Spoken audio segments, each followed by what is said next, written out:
안녕하세요. 책 읽어주는 여자 에젤 강미경입니다. 서울대 의대를 졸업하고 미국에서 40년간 이비인후과 전문의로 활동해 오신 서윤성님의 흥미로운 이야기 헬로 닥터 시오 들려드릴게요. 사람은 이 세상에 태어날 때부터 언젠가는 반드시 죽어야 하는 운명이다. 죽음의 문턱 가까이까지 다녀온 환자들을 나는 여러 명 보았다. 그들이 생과 사의 기로에서 겪은 이야기를 나 혼자 알고 묻어버리기엔 너무 아까워서 몇 가지를 나눈다. 닥터 시오, 제 환자 좀 봐주세요. 빨리요. 일반 외과 의사 에크하우저가 방금 도착한 환자를 가리키면서 내게 다급하게 소리친다. 가보니 수술 후 환자에게 갑자기 호흡장애가 발생해서 기도에 튜브를 삽입해야 했는데 쉽게 하려고 코로 넣다가 코피가 터진 것이다. 환자는 전신마취로 수술 후 아직 의식이 돌아오지 않은 상태였다. 캐시 존슨이라는 그 환자는 32세의 뚱뚱한 백인 여자였다. 구강으로 기도를 확보하고 환자를 다시 수술실로 옮겼다. 그리고 옆에서 나를 도와주던 간호사에게 말했다. 빨리 코피를 처치하는 기구를 가져와요. 헤드라이트와 소작기구 등 필요한 기구들이 금방 준비되어 출혈 부위를 잘 처치한 후 거즈에 항생제 연고를 발라 비강을 막았다. 그 모든 과정이 전신마취가 깨어나지 않은 상태에서 이루어진 것이다. 다행히 출혈이 잘 멎어 그녀는 회복실로 옮겨졌고 나는 곧바로 다른 환자를 보러 갔다.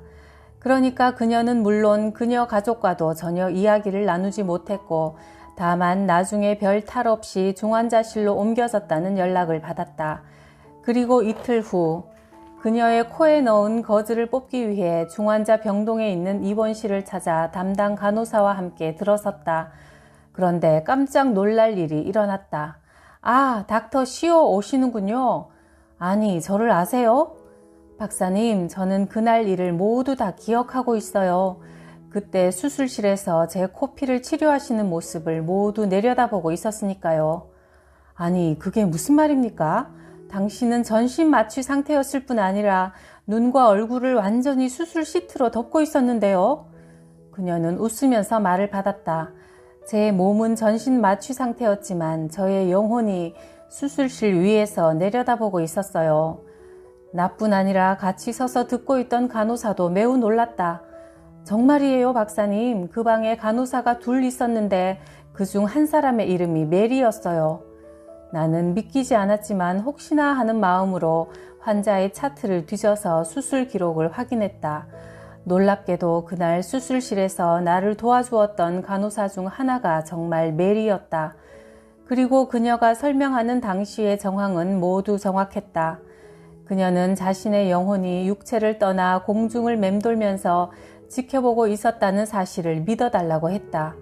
그녀는 그 후 수술한 자리가 잘 아물고 걱정했던 암이 아니라는 진단이 나와서 무사히 퇴원했다. 그리고 2주일쯤 지나 내 클리닉에 왔다. 아픈 데는 없으세요? 내가 물었다. 견딜만 해요. 전신이 얻어맞은 것처럼 뻐근하긴 하지만 별 문제는 없어요. 다행히 그 이후 그녀에게는 별다른 이상이 없었고 건강도 점차 회복되었다. 몇 년이 지난 후 세차장에서 일하는 그녀를 다시 우연히 만났다. 반갑기도 하고 궁금하기도 하여 그녀에게 그때 그 일이 정말 사실이었는지 또 한 번 물었다. 그녀가 대답했다. 그것은 제가 지금 살아있는 것보다 더 분명한 사실이었습니다. 나이는 40대인데 피부는 60대 노인인 사람들이 있다. 아, 담배를 피우시는군요. 피부를 당기는 성형수술을 하고 화장을 하기에 앞서 담배를 끊으세요. 흡연은 국민 건강에 지대한 영향을 미친다. 질병을 가져다주고 수명을 단축시키며 의료 수가에 부담을 주고 때로는 화재를 일으켜 귀중한 생명을 앗아가기도 한다. 나는 담배의 해로움을 환자들을 통해 생생히 배운 사람이다. 수많은 아까운 생명이 담배로 인한 질병과 고통 속에서 죽어가는 것을 내 두 눈으로 목격했다. 폐암, 구강암, 대장암, 방광암, 식도암을 비롯해 심장병, 고혈압, 뇌졸중, 폐기종, 소아의 2차적 호흡기 병 등 서울 근교 산해 등산로 입구에서 배낭을 메고 모여 열심히 담배 피우는 사람들을 보면 의아한 생각이 든다. 건강 때문에 등산을 하면서 어째서 여전히 담배를 피울까? 또 폐와 기관지를 전공하는 동료 의사가 추운 겨울날 병원 건물 앞에서 파이프를 빨고 있는 모습 역시 딱하기는 마찬가지다. 그만큼 담배 피우기를 포기하기가 어렵다는 얘기다. 신경외과를 전공하는 한 동료는 병원 내 금연 규정이 선포된 후 갑자기 은퇴해버렸다. 혹 지나가는 길에 마주쳐 얘기라도 나누게 되면 여전히 줄담배를 피운다. 담배 때문에 극심한 고통을 겪은 사람을 소개한다. 선배님, 미시간에서 그쪽으로 내려가는 길인데 잠시 들러도 되겠습니까? 후배인 닥터 문의 전화다. 스키를 좋아하는 사람인데 코가 하도 막혀서 지나가는 길에 검진을 받으러 들르겠다는 것이다. 그의 비강을 비롯해 필요한 부위를 진찰하니 아주 많은 폴립, 혹 모양의 작은 돌기덩어리로 콧속이 꽉 막혀 있었고 폴립이 질기고 딱딱해 심상치가 않았다. 최종 조직검사에서 불행하게도 암이 섞여 있다는 진단을 받았다.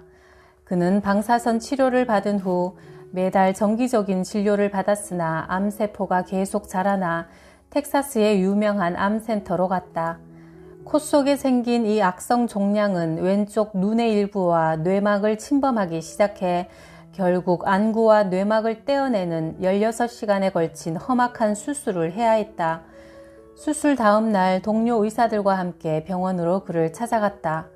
의사인 그가 한 사람의 환자로 병상에 누워있는 것을 보니 참으로 안 됐다는 생각이 들었다.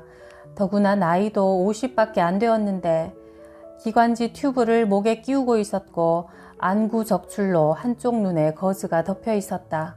손과 발에도 상처가 있었는데 조직을 떼어 얼굴 수술 부위를 재건하는 데 사용한 흔적이었다. 아프지는 않은가 이 사람아? 우리가 묻는 말에 선배님들 오셨군요. 감사합니다. 마취에서 깨어난 후 전신이 무척 아팠습니다. 말로는 표현이 안 되는 그런 고통이었습니다. 아무리 진통제를 맞아도 고통이 가시지 않았어요. 저는 울었습니다. 그리고 빨리 고통을 없애달라고 하나님께 기도했습니다. 그리고 또 울었습니다. 그런데 말입니다. 여러분들은 하나님을 믿으세요? 천사를 믿으세요? 그처럼 고통스러운 시간에 저에게 바로 천사가 찾아왔습니다. 그리고 아픈 몸을 어루만져 주었습니다. 닥터 문, 이제는 너무 아파하지 않아도 됩니다. 내가 이렇게 오지 않았습니까? 하면서 하얀 옷을 입은 천사가 내 몸을 어루만져 주었습니다. 분명히 하나님께서 내게 보내주신 천사입니다. 그러자 그처럼 많은 진통제를 맞고도 가시지 않던 고통이 한순간에 사라져버리는 걸 느꼈습니다. 천사를 보내주신 분에게 깊은 감사를 느꼈습니다. 외과 의사인 저로서는 이해가 안 되지만 환자의 입장에서 제가 경험한 사실입니다. 어째서 천사가 내 손을 어루만지고 간 그 순간부터 고통도 덜해지고 이렇게 생에 대한 의욕이 솟아나는 걸까요? 그는 성공적인 마지막 수술 후 기후가 따뜻한 지역으로 이사했고 당연히 담배도 끊었다. 겨울철이면 해가 잘 안 나는 추운 지방에 사는 사람들은 우울증에 빠지기 쉽고 병의 회복도 느리다. 좋은 기후 덕분인지 그는 10년이 지난 지금까지도 건강한 모습으로 재발 없이 잘 살고 있다. 저를 보십시오, 여러분. 담배를 피우는 것은 건강에 아주 나쁜 일입니다. 제가 겪은 이 고통을 보세요. 만나는 사람들에게 그가 하는 말이다. 여러 교회를 다니며 간증을 하고 있어 그를 본 사람도 있을 것이다. 또 한 분의 한인 의사도 비슷한 암이었지만 발견했을 땐 이미 뇌로 번져 수술도 못 받아보고 1년이 못 되어 사망했다. 그 역시 담배를 많이 피우던 사람이다. 자신은 담배를 피우지 않았지만 아내가 매일 피워댄 담배 연기 때문에 폐암에 걸려 사망한 40대 남편을 본 적도 있다. 억울한 사람이다. 그리고 평생 돈을 모으느라 자신의 건강을 소홀히 해서 벌어놓은 돈을 한 푼 써보지도 못하고 갑자기 병에 걸려 고생만 하다가 가버린 억울한 사람도 보았다. 근면절약하여 재산을 모으는 재미로 살던 50대 남자가 어느 날부턴가 갑자기 수척해지더니 폐암으로 몇 달 후 세상을 떠났다. 심하게 피워대던 시가가 원인이었을 것이다. 그 많던 재산은 그가 사망한 후 평소에 그렇게 미워하던 아들 며느리가 비싼 자동차에 보트며 자가용 비행기를 사느라 흥청망청 쓰더니 몇 년 후에는 망해버렸다고 한다. 수많은 환자를 보아온 의사로서 나도 다시 한번 말하고 싶다. 담배는 모든 병의 원인입니다. 당장 끊으십시오. 내가 대학병원에서 2년차 레지던트 수련을 받을 때다. 어느 날 오후 닥터 라즈라는 조교수의 외래 진료실에서 그의 진료를 돕고 있는데 존 곤잘레스라는 19세 된 스페인 계통의 백인 남자가 찾아왔다. 그 환자는 심한 편도선 염증으로 사흘째 고열에 시달리고 있다며 고통을 호소했다. 염증 부위를 열어주는 것이 좋겠다고 판단한 닥터 라즈는 국소 마취 후에 칼로 환부를 절개한 다음 모스키토라는 뾰족한 집게로 좀 더 깊숙이 열었다. 이런 경우에는 흔히 고름이 쏟아지는데 이 환자의 경우는 고름 주머니가 터지지 않고 피만 조금 나왔다. 물도 삼키지 못하니 입원을 시켰다. 그날 저녁 모두 퇴근하고 나만 당직이라 병원에 남았다. 저녁 식사 후 입원 환자를 점검하러 병실에 갔다. 주립병원이라 병실 하나에 25명의 환자가 각각 커튼을 사이에 두고 있었는데 다른 환자들은 다들 잘 있는데 낮에 본 그 환자가 창가에 앉아서 밖을 향해 숨을 몰아쉬고 있었다. 낮에 봤을 때보다 상태가 한결 나빠져 있었다. 헤이 존, 어떤가요? 괴롭습니까? 숨쉬기가 더 힘드나요? 답답해요. 내가 듣기에도 숨소리가 매우 거칠고 시끄러웠다. 기도가 막혔다는 증거다. 그가 퍼런 입술을 벌리고 침을 흘리면서 나를 쳐다보다가 갑자기 옆으로 쿵 쓰러진다. 호흡이 정지된 것이다. 시간이 없었다. 나는 급히 서둘렀다. 간호사, 빨리 칼 가져와요. 튜브도. 다행히 아주 경험 많은 간호사의 민첩한 도움으로 곧바로 목에 피부를 열고 기관 튜브를 넣어 그를 살릴 수 있었다. 목이 길고 살도 찌지 않았기 때문에 비교적 수월하게 할 수 있었다. 그는 다시 숨을 쉬게 되었고 그 후 담당 조교수가 와서 염증이 심한 편도선을 떼어냈다. 그리고 며칠 후 목에 튜브도 빼고 정상적인 모습으로 퇴원하게 되었다. 존, 이제 집에 가면 음식은 2주일간 아주 부드러운 것만 먹어야 합니다. 당부하는 내게 그가 할 말이 있다고 한다. 성경책을 머리맡에 두고 있는 것을 보니 기독교 신자인 것 같다. 닥터 시오, 제가 꼭 드릴 말씀이 있습니다. 뭔데요? 그날 제가 숨이 막혀 의식을 잃고 쓰러졌을 때 사실 이상한 일이 있었습니다. 의식을 잃었을 때 그는 어딘가를 한없이 혼자 걸어가게 되었다고 한다. 한참 걷다가 두 갈래 갈림길에 도착했는데 한쪽은 아주 더러운 데다 쓰레기에 덮여 있는 길이었고 또 다른 한쪽은 아주 깨끗하며 꽃이 만발하고 흰 나비가 훨훨 나는 아름다운 길이었다고 한다. 그리고 그는 그 아름다운 길로 한 발을 내딛다가 깨어났다는 것이다. 아, 그랬군요. 이거 미안합니다. 그 순간에 깨게 해서. 그의 영생 천국길을 내가 방해한 것은 아닐까? 아마 이 생에서 그의 시간이 아직 남아있어 하나님께서 나를 통해 살리신 게 아닐까 하는 생각이 들었다. 미스터 짐 찰스는 전문 장의사다. 2년제 장의사 전문대학에서 공부하고 인턴 과정을 1년간 마쳤다고 한다. 위생학, 종교학, 생물학, 화학, 철학, 신학, 법학 이 모든 교육과정을 끝낸 후 면허시험을 치는데 실기시험이 아주 까다롭다고 한다. 시신을 다루는 직업이 얼마나 중요하고 힘든 일인지 말해주는 대목이다. 미스터 찰스, 언제 가장 바빠요? 사람들이 가장 많이 죽는 시기는 겨울철입니다. 11월 말 추수감사절 때부터 크리스마스를 거쳐 겨울 내내 바쁘죠. 그러다가 봄이 되면 좀 한가해져요. 정신적으로 침울해진 환자나 육체적으로 장기적인 치료가 요구되는 사람들은 기후가 좋은 곳으로 이사가면 회복이 빠르다고 한다. 노인들이 한겨울을 잘 넘기면 그 해는 대개 무사히 넘긴다는 말도 있다. 얼마 전 찰스의 장의사에 찾아갈 일이 생겼다. 성대암으로 고생하던 내 환자가 자신의 집에서 사망해 주치의인 내 진단서가 필요했기 때문이다.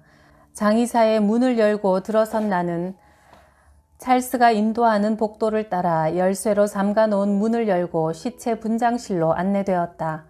더운 날씨인데도 방 안은 서늘했다. 25평 남짓의 공간이다. 의과대학 시절 시체 실습실보다 아늑한 분위기였다. 한 사람을 분장하는 중인가 보다. 아주 보드라운 분홍색 전깃불이 선반에 누워있는 한 시신을 비추고 있다. 방 안에는 여기저기 5구의 시신이 돌침대 위에 아무것도 걸치지 않은 채 누워 처치를 받고 있었다. 그는 낮에도 밤에도 이렇게 혼자서 정성껏 시신을 마무리하는 것이다. 킬 선생, 혼자 밤에 일하면 무섭지 않아요? 귀신이라도 나올 것 같은 생각이 들지 않나요? 그가 웃으며 대답한다. 닥터 시오, 저는 죽은 사람은 하나도 무섭지 않습니다. 살아있는 사람만이 무섭죠. 이 사람들은 영혼이 이미 떠나버린 몸뚱이에 불과합니다. 저는 이분들을 위해 시신을 잘 마무리하겠다는 생각밖에 없습니다. 저도 하나의 예술가죠. 나는 그가 가리키는 돌침대 위에 단정히 누워있는 내 환자를 확인했다. 며칠 전까지 진통제 처방을 받아가던 그가 이젠 아주 평화로운 얼굴로 조용히 눈을 감고 누워있는 것이다. 기관지 폐쇄로 인한 호흡기 마비, 성대암 말기에 진단명을 기재하고 그 사무실을 나왔다. 미국은 아무리 땅이 넓어도 사후에 화려한 무덤으로 과시하지 않는다. 심지어 남쪽의 큰 도시 중에는 땅이 부족하다는 이유로 똑바로 세워서 매장해야 하는 곳도 있다. 미국 사람들 중에는 화장한 후 그 가루를 카리브 해안이나 하와이의 오하우 섬 북쪽 해변 아니면 몬테나의 경치 좋은 평원 등에 뿌려주기를 원하는 사람도 많다. 사람의 시신이란 결국 유기물질이니 분해되어 대기로 날아가고 땅으로 스며든 후 또 다른 생명체나 무기물을 만드는 데 사용될 것이다. 죽음에 이르지 않는 생명은 없다. 죽음 이후 우리의 영혼이 어디로 가는 것인가를 생각하고 준비하며 살아야 할 것이다. 혹시 아직 담배를 즐기시는 집사님들 계신가요? 이번 기회에 한번 끊어보시면 어떨까요? 술, 담배를 끊는 일도 하나님께 도와달라고 기도할 때 쉽게 끊어지더라는 간증들이 많던데요. 우리 몸은 성령님이 계시는 거룩한 성전이라고 하니까 깨끗하고 건강하게 잘 관리합시다. 구독, 좋아요, 댓글에 사랑 덕분에 저는 아주 즐겁고 건강합니다. 감사해요.